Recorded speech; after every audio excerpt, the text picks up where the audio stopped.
Good evening. Hello, ladies and gentlemen of the world. My name is Ryan Francis, and you are sitting at the grown-ups table. I want to say that I am honored to have my own seat tonight at the grown-ups table. We have such a special show for you this evening. I cannot wait. But first and foremost, I would like to introduce two very special people. I would like to bring on, first off, Mr. John Jacobs. Hey, Ryan. Thanks for having me on my own show, man. I appreciate that. I'm tickled to death. Like, I appreciate you guys giving me this opportunity. Next up, I want to bring out Jesse Pimpinella. Please come on out, sir. Woo, Jesse. How you doing, Ryan? Hey, man, you guys are awesome. I sincerely want to thank you both for letting me take the reins on this show. I am ultra excited. I know you guys are ultra excited for who we have as our guest this evening. Oh, yeah. This is wild. So there's not too many people that can play a good villain in film, right? And this person has played the best villain, I would argue, of all time in cinematic history. Agreed. Hands down. This person is legendary, has worked with the best, has acted with the best, and has been in some of the best films from a cult perspective ever. I would like to take this opportunity. I never thought I'd say this in my entire life. I'd like to take this opportunity to introduce to everyone at the grown-ups table, Mr. Mark Holton. Yeah. Woo! There he is. Hello. Hey, Mark. Hey, thank you so much for joining us today at the grown-ups table, Mark. Really appreciate you taking the time out of your day to do so. It's great to be here, Mr. Francis. Ah, there it was. There it is. It gave me so much grief growing up. I'll tell you what, right there. But it was perfect. But I want to really dig right into it, because the more that I thought about all of these questions and discussions that we're going to have today, 1 hour doesn't cut it, no matter which way you slice the pie. It really doesn't. So I just want to dive right in. And honestly, to start, Mark, I want to talk a little bit about how you got into acting. What kind of kicked that off? Who inspired you? If you have an audition story, I'd love to hear it. But what kind of broke you out into the film world out in Hollywood? Well, those are two separate questions, actually. That's right. I actually became an actor in 1972 as a freshman in high school, when I was failing, to be quite honest, English. And the little high school had a standard oratory contest, and I entered it, and I won. And that saved my grade, but it got me in trouble, because I picked Patton's Address to His Men. From the motion picture, I learned it off a 33 1/3 vinyl record. Oh, wow. And it is laced, if you haven't heard it, with profanity. But I don't know what the rules were, the letter of the law. I got called to the vice principal's office, and he said something to the effect of, "Mr. Holton, we don't use that language in our high school." And I don't think I even responded. I thought, well, I'm dead. And he goes, "Get out of here. Good job."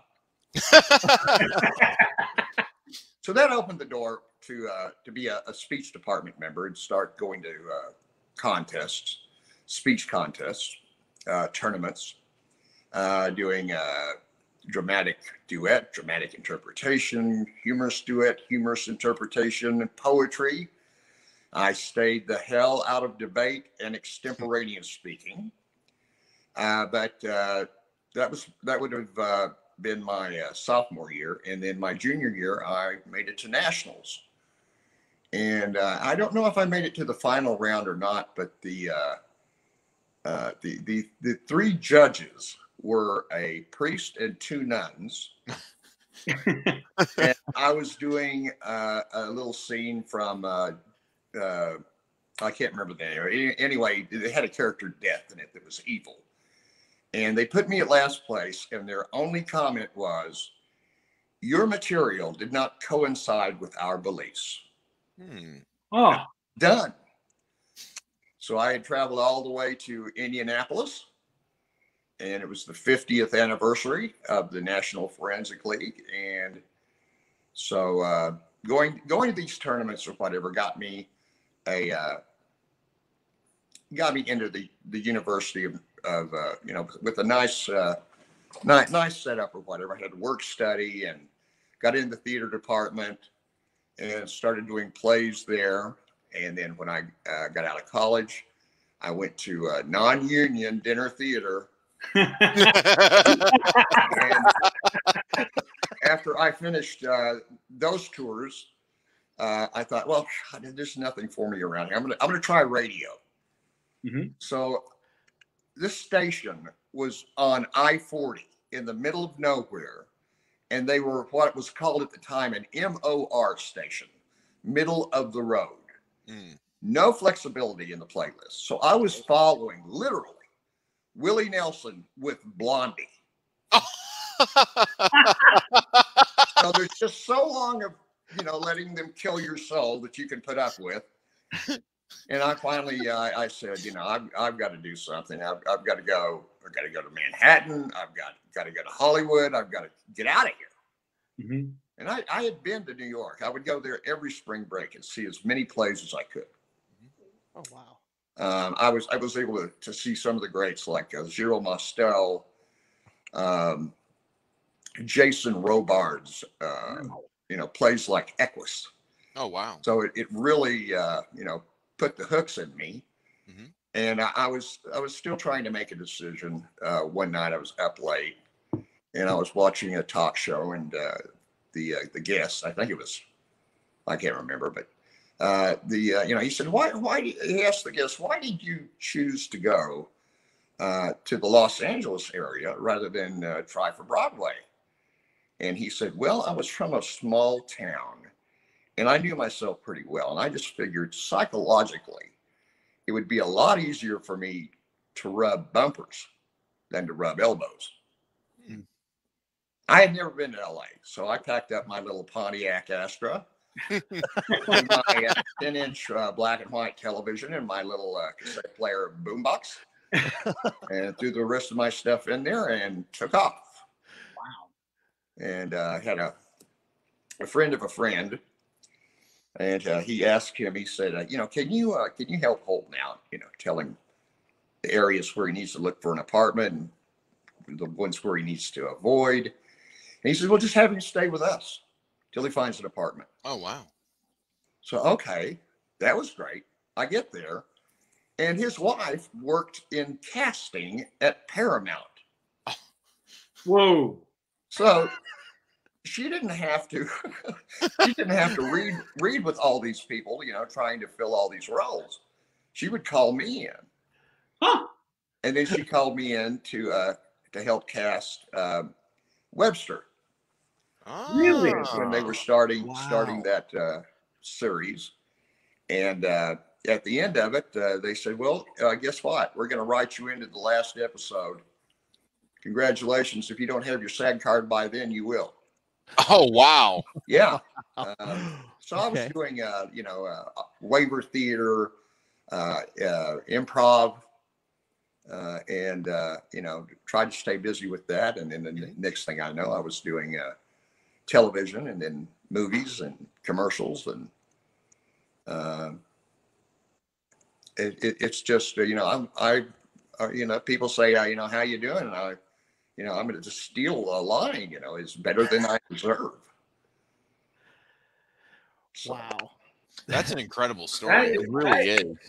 That one heck of an origin story on that. Right. So damn cool. Like, and it just like right now, our comment section is going off. Like right now, Tom is like saying he's glued right now. It's yeah, it's like you're getting a lot of love, Mark. I want to let you know that. Like, that's incredible. I thought that was so cool because I also did National Forensic League. So I'm just knowing that you did that. I'm like, oh my God, that is so cool. Like I haven't met anybody else who's done speech and debate in so long. So, what was your favorite category? I have to ask. A bunch of them. I just want to see which one was your favorite. Oh, I like them all. Probably my least favorite was poetry. Yeah. In fact, I was trying to remember. I think I placed it state one year. Wow. Like, you know, third or something. Oh, wow. But I think the most fun was the humorous duet. Oh yeah, those are always fun. We did the Miller's Tale from Canterbury Tales. Did they still have the rules where you can't look at each other nor make contact with each other? No. They started this new thing now where you can't look at each other. So if you're talking to somebody, I have to talk this way and you have to talk that way. It's crazy. So, but that's cool. I did not know you did NFL. That's awesome. Yeah, we would find some pretty interesting cuttings. One was written by Michael O'Donoghue, who would later go on to fame with Saturday Night Live. Yeah. And it was I can't remember what the publication was, but the story was Tarzan of the Cows. And so, you know, we would show up with stuff like that where, you know, other people would show up with, no, a cutting from The Odd Couple. And they go, Tarzan of the Cows. Oh my God. That's so funny. That's so funny. Oh man. I mean, like, I always think about the culture shock. I grew up in a small town here in Ohio, and you know, when I first visited Los Angeles, it's a lot to take in. I mean, even New York City, both of those locations, it's a lot to kind of take in. But you packed your bags and your cassette tape boombox, headed out that way, and said, "Peace." Like, I'm doing this. I'm giving this a shot. That's incredible. I had to cut my air conditioning off anytime I went up a hill. Oh, wow. Needed that extra power boost. Pontiac Astra was anemic. Think Vega. You know, so. Oh, man. I'm glad it made it, though. Yeah, it made it. It made it. Yeah. Oh, man. No, that is that's incredible, man. So I have just a question. So when you were working with the casting director you were staying with, and they were casting for Webster, and then they came to you and offered you a role, did they say that was because they just really enjoyed your reading so much that they saw potential in you and wanted to write that for you, or was it just like a reward, or how did that happen? Well, I don't know. I mean, I think maybe I was getting you know, better results than some of the people that were auditioning, perhaps. Yeah. I don't know, but they were very kind to do it. They liked me enough to, you know, help me out a lot. Yeah, absolutely. So I was very grateful. You know, there was one person I have been binge watching the Andy Griffith Show. Okay. And one of my favorite characters is Ernest T. Bass, and that actor is brilliant. And he came in, and I got to read with him. Oh wow! They brought him in just because he was a buddy with, you know, the producer or whatever. Mm-hmm. And imagine Ernest T. Bass in a really nice suit, going completely apeshit. Literally diving behind the couch. I would read my line, and then he would come up and give a response. Ended up on the producer's desk, standing on the desk. Oh wow! And you know, all I could do is just pivot and follow Ernest T. around the room, right, bouncing off the walls, and it was like just a crazy moment. But it was, you know, it was wonderful. I'll never forget. Yeah. That you're right. That's something you're never going to forget. It is a crazy moment. And it's like, I feel like anybody who's an entertainer, like when you have that moment, it just overwhelms you because you realize where you are and what's happening. And you just totally are in the moment at that point. And those are experiences that not everybody gets to have. It was a pretty full room, and he absolutely wrecked it. They were incapacitated with laughter, as was I. I'm just trying to think of what it would be like to be a fly on the wall and see that happening just live in front of you. Like, that's just amazing, right? It was a mind blower. I'll bet. I'll bet.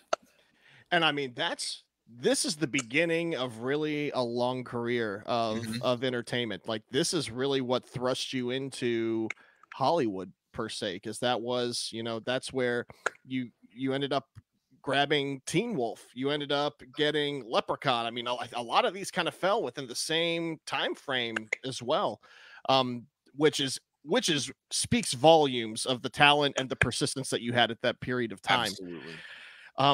So I wanted to talk a little bit more about some of those breakout films. We're going to set Pee-wee aside for a little bit. We'll talk about that a little bit later. But Teen Wolf, one of the best. I mean, would you consider that a horror comedy? I mean, because I think I would.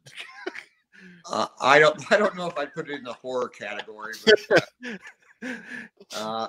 it was different. I mean, you know, usually when you encounter something like that, it's going to be like I was a teenage werewolf or something really frightening, or a slasher film or whatever. So it was different, definitely. And Michael J. Fox, nobody else could have played the role. Sure, I agree. Oh yeah, and it was a lot of fun. It was a good film to kind of grow up on and figure out, you know, what's going on behind the scenes, because it was, you know, a very big gymnasium and a basketball court. So you know, I started picking up stuff about you know, the cameras, and but quite different than you know, 3-camera television. yeah. So so it was a learning experience, and it was just a lot of fun. You can see it in the actor's performance that everybody was having a great time. We were. I think my favorite moment in the film, just selfishly, was when the bad guy on the opposing team goes, "Shoot it, fat boy." Oh, Mick. and yeah, Mick. And so I gave him a look and I shot it, and the damn thing went in. Oh, it actually went in when you shot I it. couldn't play basketball. I couldn't play my way out of a wet tissue paper bag. And the damn thing went in. So when it cuts back to me and I'm, you know, surprised, that was genuine surprise. Oh wow! Nobody on that court was as surprised as I was. That's really cool. I didn't know that. Now, I do have a question about the shooting, because you mentioned how it kind of helped you learn how things happen in a production and what to do and where, that type of thing. So on that film, I know it was a lower budget. I think it only had like a $1 million budget, maybe a little bit over. It was very, very small. Was that more of location shots or sets or a combination of both? It seemed real. So it felt to me like there might be more location than built sets. I think the party scene was in probably a you know, somebody's house. I want to say the high school was an abandoned high school. I think they had shut it down. It was right off the 405, and so we had 99% of the location was just right there. Sure, absolutely. Which worked out financially for the producers. And the only thing that concerned me was the new the fresh shell casings in the parking lot every morning. Oh. Oh no! I park my car and head over to my dumpster, as I call it, my trailer, and it was a shared thing. There's a lot of people on the film, but I would step out of the car and go, "Oh, there's shiny 38 special hulls." And you know, a couple of days after that, oh, 12-gauge buck. There we go. Oh wow! You know, and then the next day there'd be a few 9mm or whatever. So, I'm glad we weren't doing night shoots. Right. Somebody was doing a night shoot. There were multiple. Yeah, there was multiple night shoots, indeed. Yes. Right. Now, you were also in Teen Wolf 2, correct? James Hampton and I were the only two that that went over to TOO, Teen Wolf 2. Yes, I like that TOO. Yeah. So did you notice any difference in terms of set life or production between the first and the second film? There had to be something that was different, or just, you know. Well, they spent a lot more money, and it was a lot more fun. Oh, okay. Yeah, it was a lot more fun, and I was, you got the head of the Addams family, that you grew up watching, and John was a wonderful person, played the principal, I think. And then one day his son came on the set. It was a very kind of shy, quiet young man. And I always remembered, trying to kind of draw him out and talk to him or whatever. And it was pretty much yes and no or whatever. And a few years later, he's Samwise Gamgee's. Crazy, isn't it? Yeah. Yep. It's so interesting to hear about these stories and, people you encounter, experiences on set, and then look to where people went from there, and I really do find that fascinating. And especially with the first Teen Wolf, because they held that film's release back because of the whole Back to the Future and Michael J. Fox thing taking off.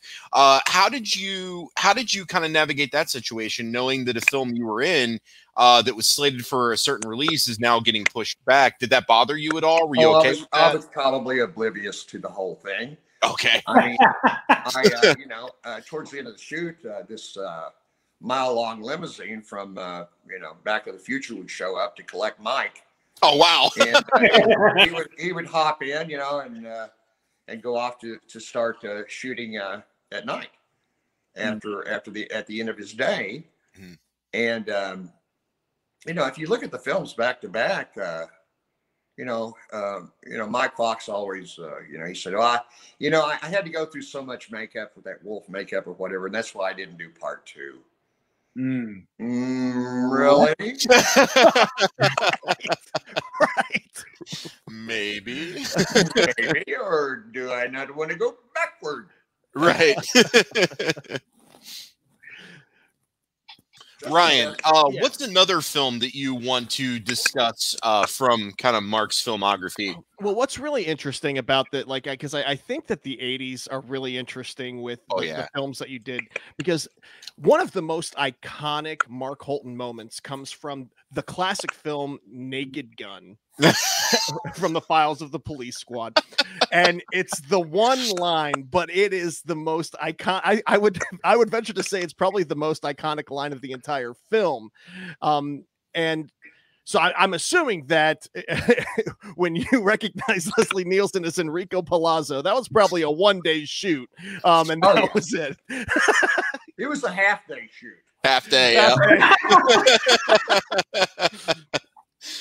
But how interesting was that? Something that they specifically came to you and said, "Hey, Mark, we want you to deliver this line." Yeah, I mean, they offered me the role or whatever, and I thought, well, my God, I can't turn this down.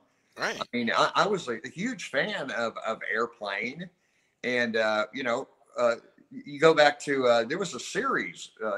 6 episodes actually made it on, and I was just crushed when it ended because it was hilarious. And I later got to work with Leslie Nielsen on I think it was a pilot presentation or whatever.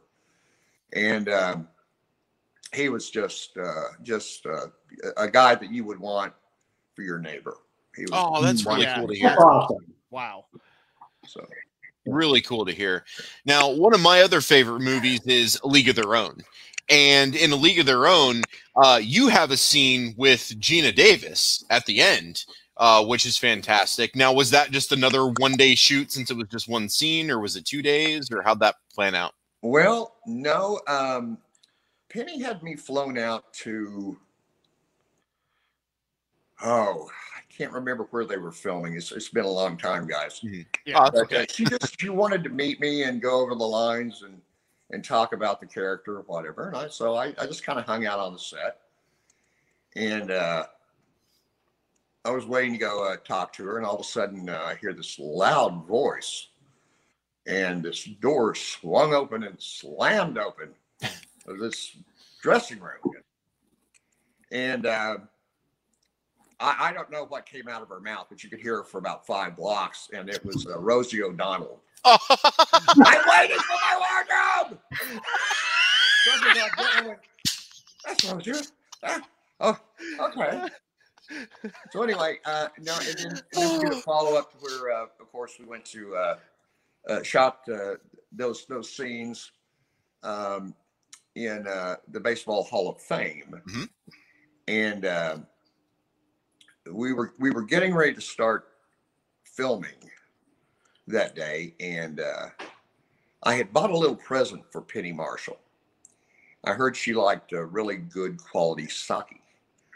So I bought her a little, gift package or whatever with a little cup to drink out of and everything. Yeah. And I was waiting for a moment, probably at the end of the day, is when I had, thought I would give it to her. But she goes, "Come here, I want you to go with me." And she waved to a few people on the crew, and we went up to the theater. And we sat and watched the little presentation they had about baseball. And with it was just a magic thing. She wanted me to get the feel of how much she loved the game. Wow. Okay. And so after it started, I handed it to her, and she kept watching, and then she opened it. The next thing I know, she's taking a little tipple. And I thought, well, that was a smooth move, There you go. Jesse's losing it down there. I just love the smoothness of it. Just like, I just love it. It's like this moment of, it's like, this is why you love baseball. You just, well, I've got something to your original question. You mentioned Gina Davis. That was not Gina Davis. I thought it was her in makeup. It might have been wrong my whole life. She was the daughter of a very prominent, famous political figure in Oklahoma, and how they got a hold of her or whatever. But that was not Gina Davis. That's how much she looked like Gina Davis. Wow, that's how blown my mind. Her voice was to Gina. Yeah. Well, I would never guessed that. I thought that was her in makeup. Apparently, I need to look at the credits because I thought that was her in makeup. No, I have busted people's bubbles for years about that. Wow. And they go, what? Yeah. Well, I guess they think I'm pulling their leg, but no. I had no idea. Yeah, wow. Yeah. That is mind blown. That's Mark. That's not the first time that you've actually blown my mind literally in the past week, because I found out I'm a punk rocker at heart. I love the fast vibes. I like the rebellion that is in the music genre. And here I find out that you are literally in a music video with someone considered the gods of the genre, the Ramones. And so I gotta get the 411 on what happened with that, because that's incredible. Not too many people get to say they were in a music video for such a big band at that time. Well, you asked me something about that before we went live, and I told you you're probably going to be very disappointed. So here we go. We're ready to be let down, Mark. I was shooting a thing for Martin Mull's White America, and Harry Shearer was the director, and I was just kind of hanging out in my cop uniform. I played a jailer, and I guess Martin Mull got put into prisoner, during the episode. And all of a sudden, these guys came up with a camera or whatever, and we're blah, blah, blah, blah, blah. Would you mind if we got some footage, just kind of walked around you or whatever, in your costume? And I said, no, I don't mind. As long as nobody else has an objection, it's fine with me. And they did the thing and left, and I don't think I ever heard the name the Ramones. Oh my! Because people say, "Hey, wow. are you in that video?" What video? With the Ramones. Oh, So, when I finally saw it, I went, oh, okay. That's who those guys were. I don't think the Ramones were actually there. Right. Wow. So I mean, that was just it. The guy said, "Hey, you're in this cop uniform. Basically, we want to film you," and you kind of like stuck your nightstick out, I think, and made some angry faces. That was it. I don't know if they were a friend of Martin Mull's or Harry Shearer or how they got onto the set or whatever. But I'm kicking back, waiting for to be called for the next shot, and all of a sudden they go, I seems like I was walking in circles and threatening them with a nightstick or something like that. I'm crying. Ryan's crying. They didn't even give you slip you $50 or something for your time to do it. No. He said, I didn't make a nickel off that damn video. Oh, wow. I'm not going to watch it anymore. I'm done. I'm done giving it screaming revenue. Oh, I've ruined it for you. I'm sorry. That is amazing. Yeah, the Ramones called me up when I had drinks at Trader Vic's, and this is history. Right? You see how beautiful that dialogue was to you, Ryan? That was perfect. That's going to be my new ringtone, I think. Oh, there you go. Perfect. So, before we jump into Pee-wee, the three of us are horror guys at heart. We are big horror fans, so obviously your role as Ozzie is literally iconic in the movie Leprechaun, and it's a film franchise that has literally went from it was truly a horror comedy, and then it kind of went into a completely comedic route, and kind of like a Nightmare on Elm Street kind of thing, and they've started to kind of bring it back, and you've been able to see both sides of the spectrum as an actor. You've been able to see the beginning, and you've seen the most recent, which not a lot of people in the horror franchises can say that they've done. So any stories you want to share about being on the original Leprechaun, or talk about your death scene in the newest one? It broke my heart. I didn't want to see Ozzie die.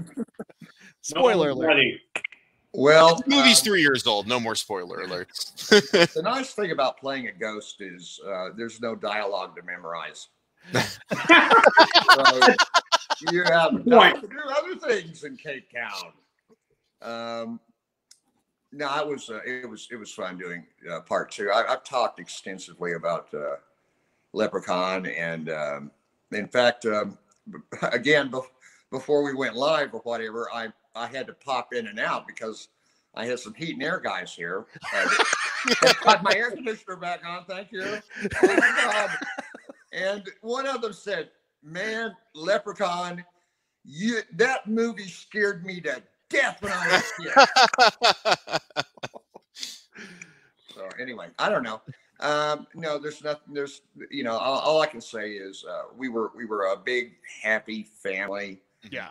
We all love Mark Jones to death. We love Warwick to death. Warwick went through hell, and how he got through that many of those films with that makeup, and the what he put up with, just the stench of the cheap methods that they had back. They were still using spirit gum, which will asphyxiate you. Oh, and for a while there, I think he had the flu. Plus, he was breathing that crap. Oh, but you talk about one tough man. Yeah, he was a trooper.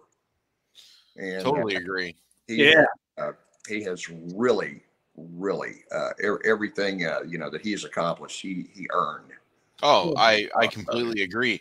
And Jennifer, to your point, I knew Jennifer was going to be a star because she was too damn funny and intelligent. She was fast, witty, funny, fun, and just enjoyed every second I spent with her. I loved Robert, my little sidekick, and the guy that got to do in the evil leprechaun at the end. Oh, it was great. I mean, it was. And we were out at the Disney.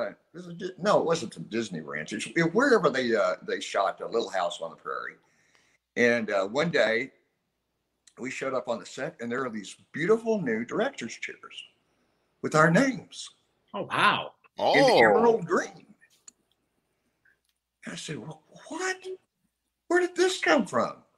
Mark Johnson said, get everybody their chair. Everybody gets a chair.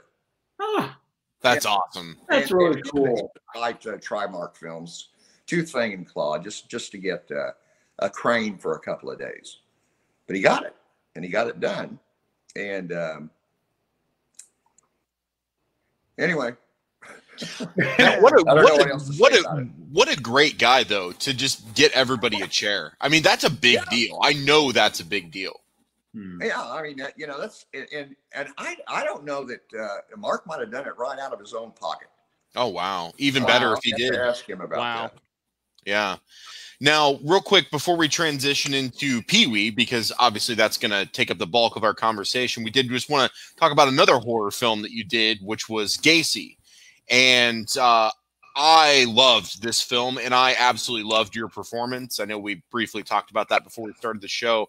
One thing that sticks out to me about you is your ability to not only deliver emotion, but also how you emote your face to go along with that emotion. And when you watch Gacy, you can really see the emotion and the anger and your emoting coming through in that performance. How did you end up getting cast for that film? And then was that challenging to play a role such as that? Because it's got to be, it's uncomfortable to watch. I can't imagine actually playing the character. Well, I just went through the audition process, and I don't know who else they would have cast. They haven't cast me, but I'm glad they cast me. Yeah.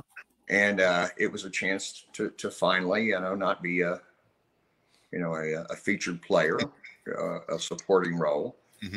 So I thought, well, this is going to be challenging or whatever. So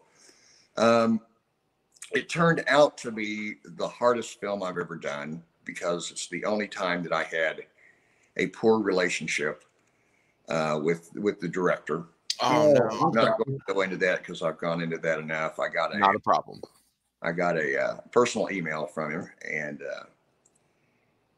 he said I was completely, I didn't realize, blah, blah, blah, blah, blah. And I just fired back, water under the bridge. So I think you handled that well. For you. Wow. Yeah.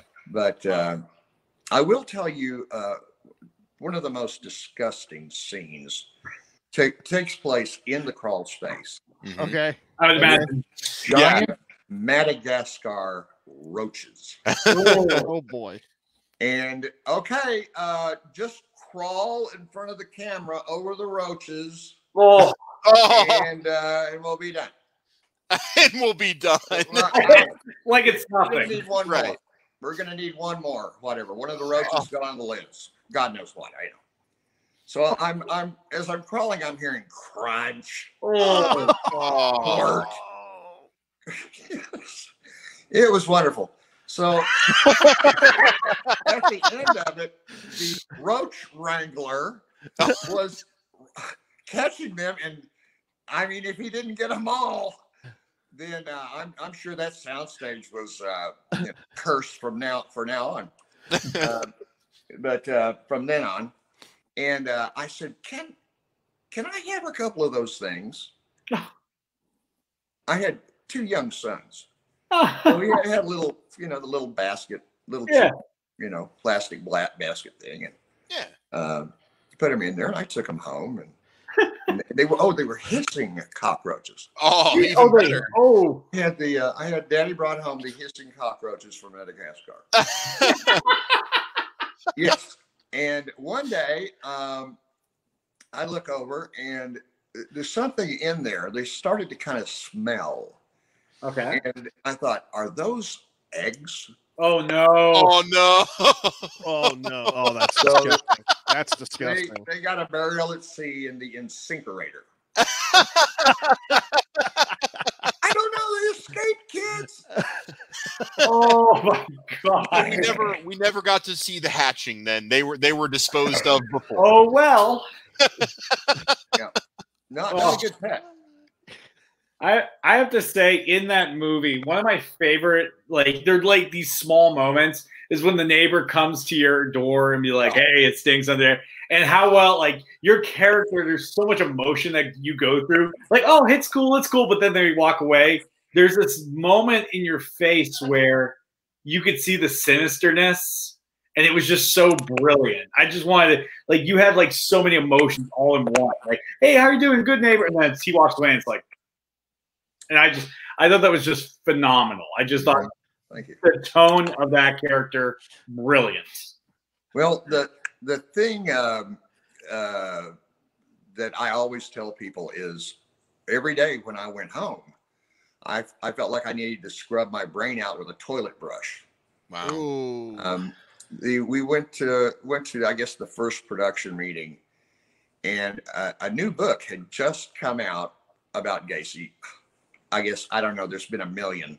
Yeah. But at that time, somebody just down the street went into the Hollywood library, and there it was. And they grabbed it and had it out on the table and said, if you want to take that and read it, fine. So I said, well, thank you very much. And I opened up the cover, and there's a picture of Gacy naked, kneeling behind a small boyish figure. Ooh. Whoa. And then I noticed that was in black ink.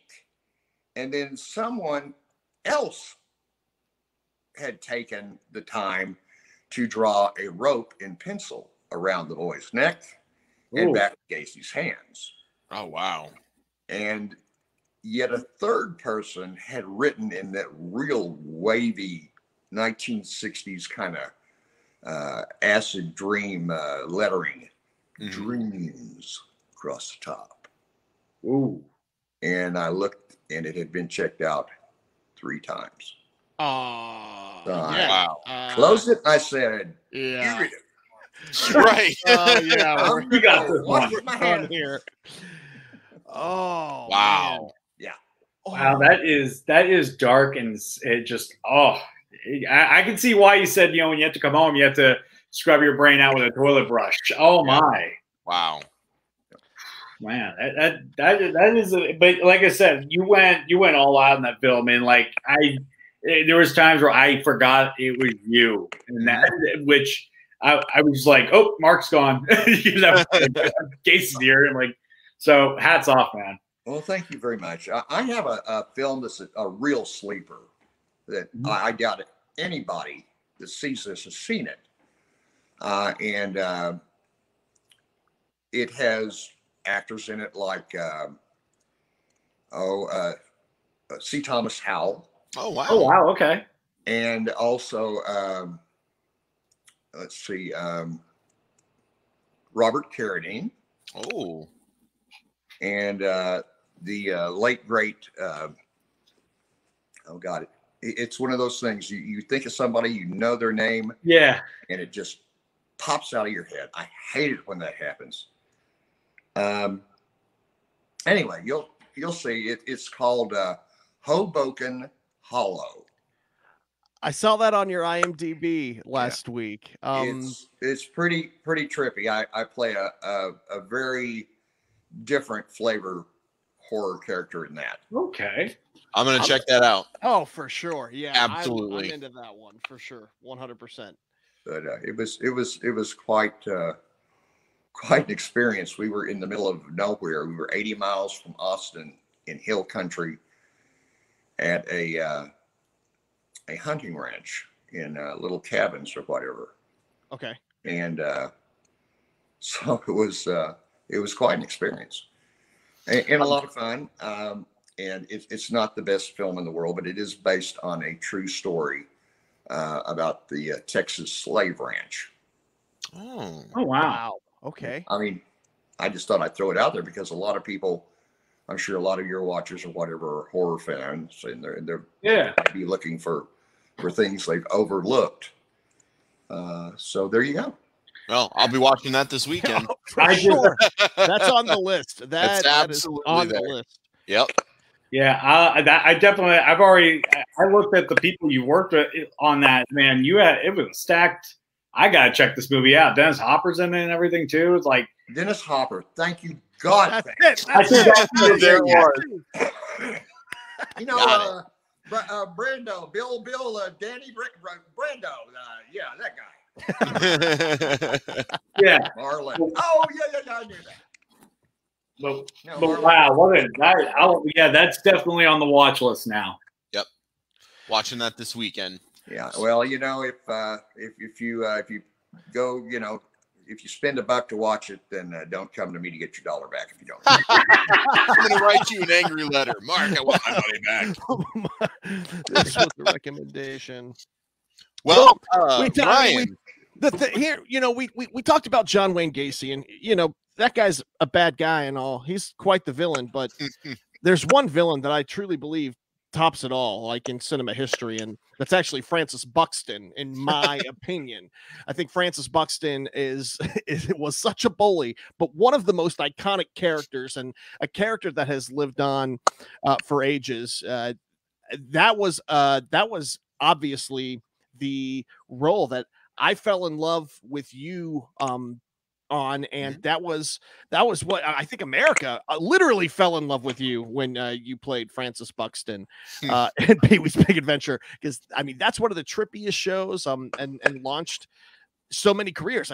That was, I believe, your first feature film as well, right? Or maybe second, third, fourth, I don't remember. Okay, you know, and then you've got shoot dates and release dates and. Right, sure. You know, and a lot of time passing in between, so I couldn't tell you exactly when. You know, if what you know, chronological order, I could tell you when they were released, but as far as shooting, I don't know. I know I had just finished A League of Their Own, and immediately on flying back, I started Leprechaun the next morning.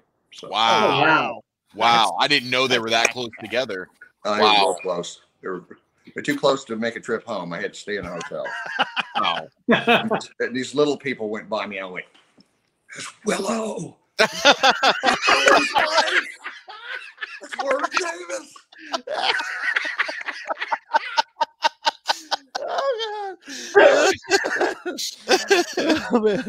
Oh man! I'm crying. I'm going to tell you about almost dying on Pee-wee's Big Adventure. Because almost dying. Wait, Mark. What? Three stories. Okay, all right. So,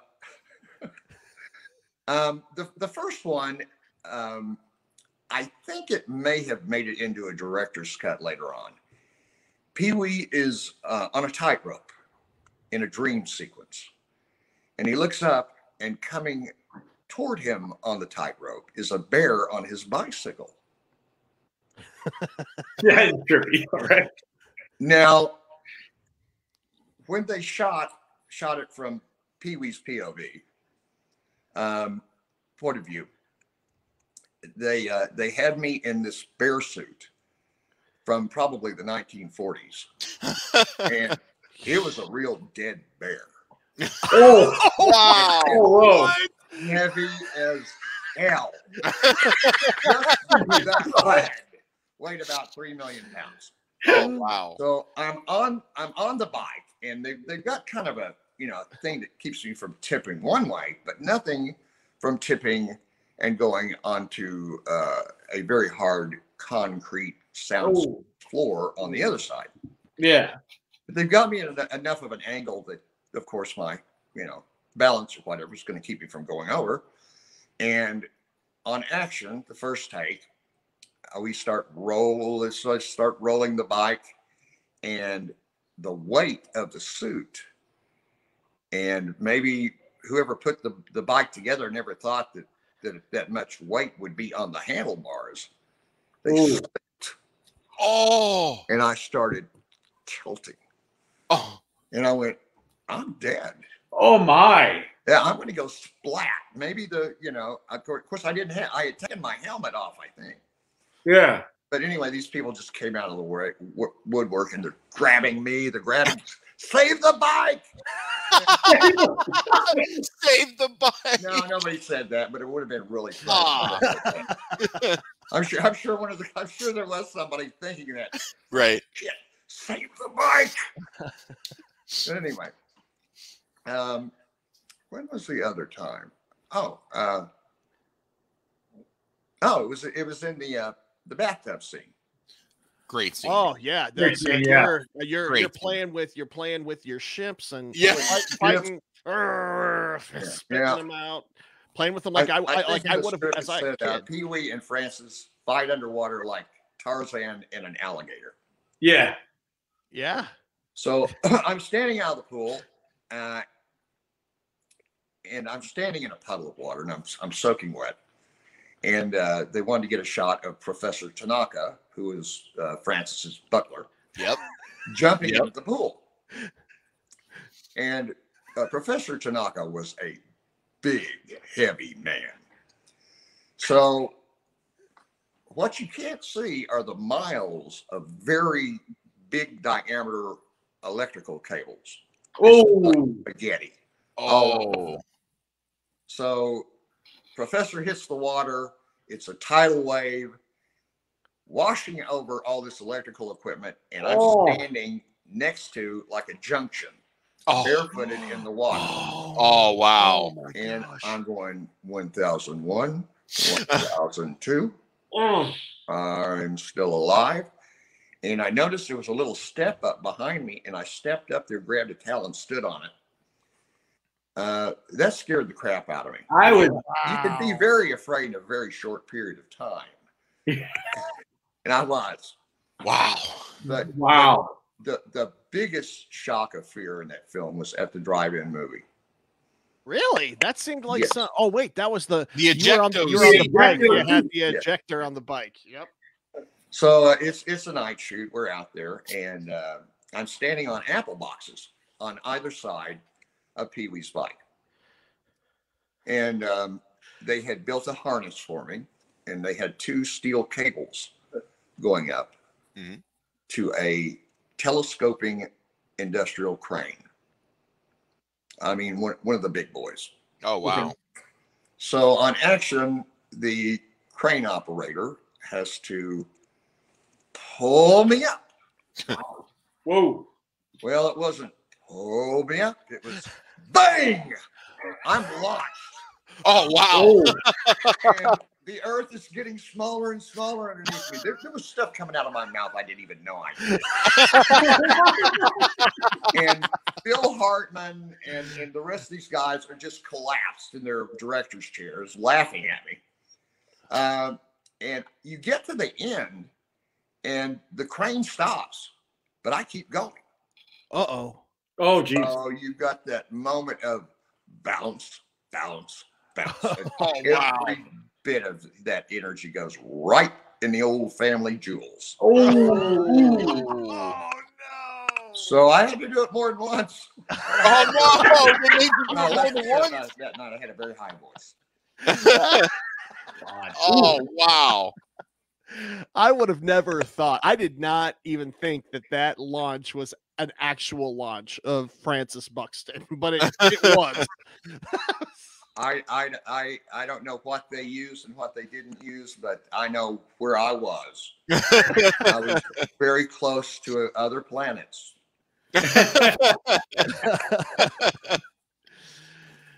That is wild for sure. And that movie's also, like Teen Wolf and Leprechaun, they've withstood the test of time, and they're films that people keep coming back and watching, and they're just straight up iconic. Which you're definitely in that iconic category. You've done so many things, Mark. Is there anything coming out or anything that you might be getting involved with soon that you would want to plug here, or something for us to kind of keep our eyes peeled to watch out for, that you've got up your sleeve? I knew I was coming on here, so I contacted Michael Levy, who is the director of Stream, like row, row, row your boat gently down the stream. as the name of the film. Okay. And he is very happy and furiously editing away. Nice. And he will be at the Pennsylvania Horror Con, and I'm going to be there too. So we'll be able to, hook up there, and maybe he will have additional information between now and then. But okay, that's all I can tell you at this point. Okay, under wraps. Yeah. I don't know, what to expect, but he's he's very, very excited about it. That's pretty cool. That's great. We're over here in Ohio. We'll have to come out and see you in Pennsylvania for sure. So we'll have to keep our eyes peeled for that event. Come to Pennsylvania. Pennsylvania Horror Show. Let's road trip. Let's do it. I'm serious. Yeah, I'm down 100%. We've got Definitely about 5 minutes. We've got about 5 minutes left. Jesse, were there any comments or in the questions in the comments that we wanted to throw up to? We have a few people that wanted to throw out some of the movies that you've done. Let's see. I'm trying to see what we got. A lot of them, they're just cheering you on, man. Mark, like I said, you got so much love here. I mean, people like. Someone said that you got to bring your basketball skills to Space Jam 2. Someone said that. Perfect. Which I would love to see that happen. All right, let's do it. I think Tom Balin asked if Mark ever brushed shoulders with Madonna during A League of Their Own. I did not. All right. How about this? During the time on Teen Wolf, were there any joyrides in the Corvette? Oh, Teen Wolf 2? Or Teen Wolf 2, yeah, sorry. Teen Wolf 2. Every ride in the Corvette was a joyride. Of course. Except when we almost killed a stuntman.